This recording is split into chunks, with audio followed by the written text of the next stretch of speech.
First of all, I just want to say a couple of thank yous. I want to thank Goddard and Goddard College, in the big Goddard College, for just creating such a wonderful learning environment and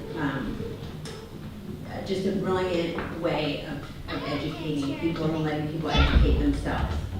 I want to thank the advisors, all of them, especially my 3 advisors who were C2, Sharon and Laiwan, who is over there.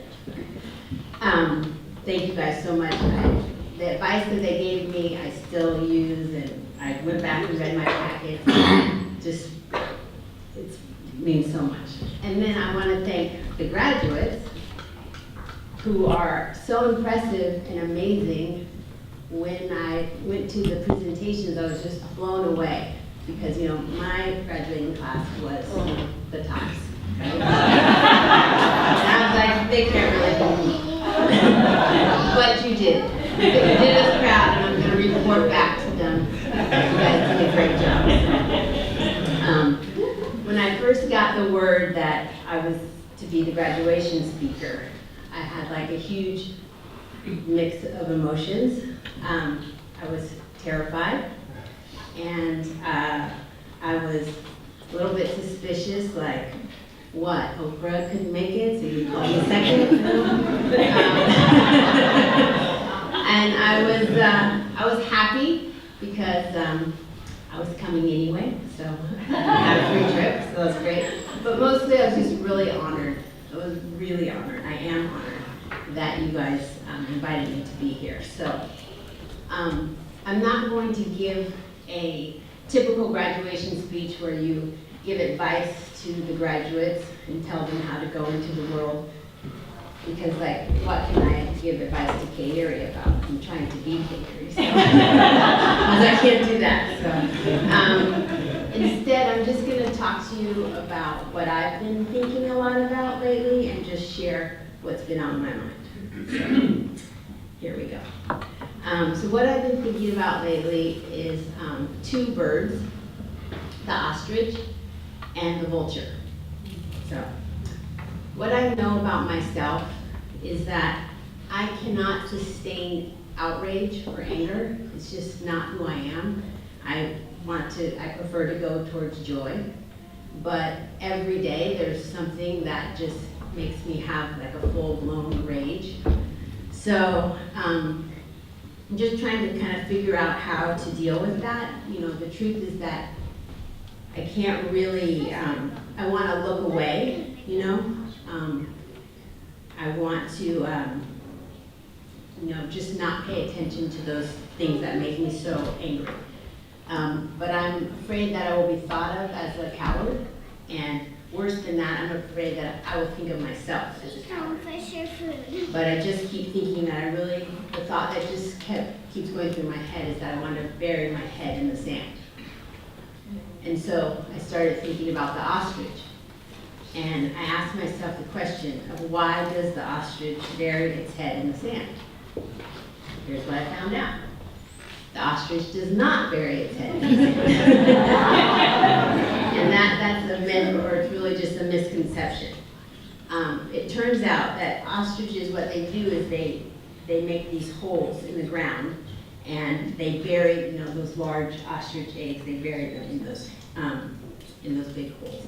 And so what looks like burying their heads in the sand, what they're actually doing is they stick their head in there, and they use their beaks to kind of turn the eggs as they're waiting for them to hatch. So they aren't hiding, and they're not cowards. What they're doing is that they're tending to the future. And so I thought, here, this is a good strategy that we can learn and I can use from the ostrich. So that's kind of my strategy for dealing with what's happening today in the real world. But for me, the real world is, the world that I occupy most of the time is my elementary school classroom, where I help kids express their creativity. So, in my class, I'm going to just tell you guys a little bit about what I'm doing in my class and what my kids are up to in the real world. It's pretty real in there. So as Seitu said, I teach at a public elementary school. It's called Maya Lin School. It's named after the artist Maya Lin. And we are an arts integrated school, K through 5. And in my class, we have what's called a through line, or an inquiry question, or a guiding question. They call them different things. We call it a through line. And for us, this year in my room, it's how do artists create change in the world? And from that, the other thing I want the students to do, we have a through line, and then off of that hangs like the jewels of learning, what we really want the kids to understand. And my understanding goals are, as an artist, how do we engage as responsible citizens? How do artists express what matters most to them in the world? And how do questions and research inform our art and our actions? So those are the things that my students are thinking about. So here's what we've done so far. Kids answered the question, first they decided what mattered most to them. And then they answered the question, what change do you want to see in the world? And once they decided on their issue, I decided that we would make masks that would represent their understanding of their issue. And I want to explain that we made the mask first as a form of research. Whereas in a traditional learning environment, you would go to the library and get your facts and get all your statistics, and then you would make something based on your facts and statistics. But I wanted my kids to use making as a form of understanding, because I want them to really understand that knowing something, right, knowing it is knowledge. It's as important as getting your information from a book. And I decided on masks so that they could really put that on and put that in there on themselves, as we would say here, they could embody it. So, and that's just a really important thing for me, for them to understand that knowledge comes from within as much as from without. So, they made their masks. Some of them were very literal representations of the things they wanted to change, and some were very, they used a lot of metaphor for it. So here are some of the changes that my students, and this is from 1st grade through 5th, would like to see. So I'm just going to read you guys a list of them. End deforestation, no pollution, clean oceans, end police violence against Black and brown people, end racism, have economic equality, boys and girls be equal, no cruelty to animals, freedom to be different, not judging people on looks, equal access to food, lower pricing for housing, and on and on and on the list went. So while they were making their masks, they wrote in their journals. And we use questions as another way of coming to understand the world and understanding our process. So I'm going to read some of the things that they wrote in their journals. So the first is from a 3rd grader, and he made a mask that looked a lot like a gas mask. One half was painted black, symbolized war, and the other half was painted blue to symbolize peace. And so here are the questions he had in his journal. And these are, I literally wrote down exactly what they were. Why was war invented? What is war good for? Absolutely nothing. When will war stop? How does war happen? How do we live when war is going on? Does war hurt citizens? Why can we live in peace? And what is peace? So here are the questions that this is a 2nd grade girl wrote on economic equality. How does financial equality affect my life? Why do people need to have money? What makes money special? Why don't people loan their money? And how do we get financial equality? And then I'll share from another 2nd grade girl. And her thing that she's studying is happiness. And she's not talking about happiness in like rainbows and unicorns. Of course, she loves rainbows and unicorns. But she's really wondering about the nature of happiness. Who is happy and who isn't? And so these are some of her questions. What is happiness? How do people get happy? Is happiness important?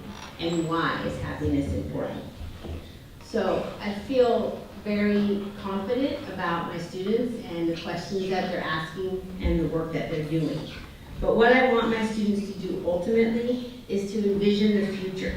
However, when I imagine the future, I really can't. I'm not, I see what's pretty much right in front of me. I can see the ostrich egg and I can describe its color and texture, but what's forming inside, I don't really know. I'm a nowist, not really a futurist. So I needed another bird. So I took my MFAIA degree and I did what I learned to do, and as I did some research, and it went something like this. Siri, what is the highest flying bird? And Siri came back with the griffin vulture. And I did not like that answer. I did not want to deal with the vulture. So I thought, I'll take another tactic, and I tried, okay, Google, what is the highest flying bird? And Google agreed with Siri, it is the griffin vulture. So I actually thought, well, no, I'm just going to go with the second highest flying bird, which is the crane. But it was too late. I had called the vulture, and the vulture was there, and I had to deal with the vulture. So here's what I know so far about the vulture. When vultures fly, they maintain their great height not by flapping the wings. They understand energy. They understand both their internal energy and the external energy, what's happening in the energy flows in the air. And it can regulate and adapt itself to the energy around it, and it uses that energy to soar ever higher and higher. And when flying, the vulture is able to see really far distance. They can see like just far. But it can switch really quickly from a telescopic vision to a microscopic vision, so that when it's it's coming in, if it kept that telescopic, it would just crash right into the ground. So it has to be able to switch quickly. Vultures are highly social, and they work in community to eat the dead animals that they eat. So a single bird will see it, and when it makes its dip, the other vultures recognize that dip, and then they all start coming, and that's why so many vultures land on this. So, what are we learning from the vulture, and what strategies could I use or can we use from the vulture to create a positive future? Understand energy and work with the right energy to get higher, to take yourself higher. Use the right vision at the right time, so look ahead when needed, but see what's right in front of you as well. And then, share information, work together to change what is no longer useful into something that is useful. So finally, I want to tell you a story about my father, who is not a bird, but he's definitely flying.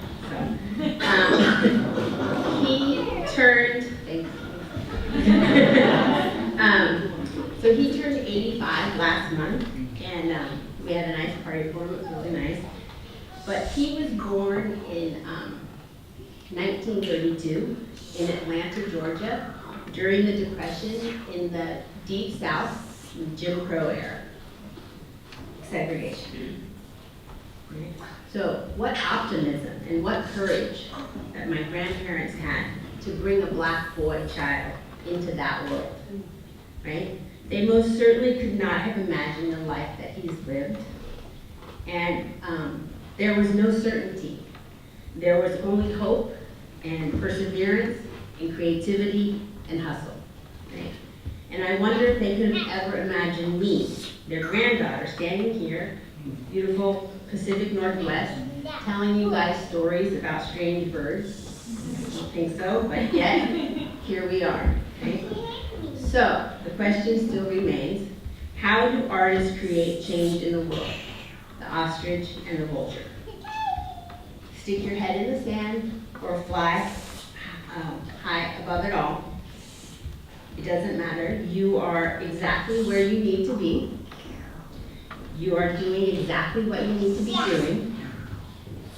And tend to the future and honor death. Because death teaches us how to live.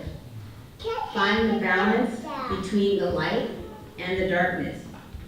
Know your perspective, whether you're a historian or a futurist or a nowist, and then seek out new ways of looking. Work together to transform what is old and rotten into something new and fertile. In collaboration and unity will see us through. It will see us through the hardest parts. Change is the only constant, so be ready.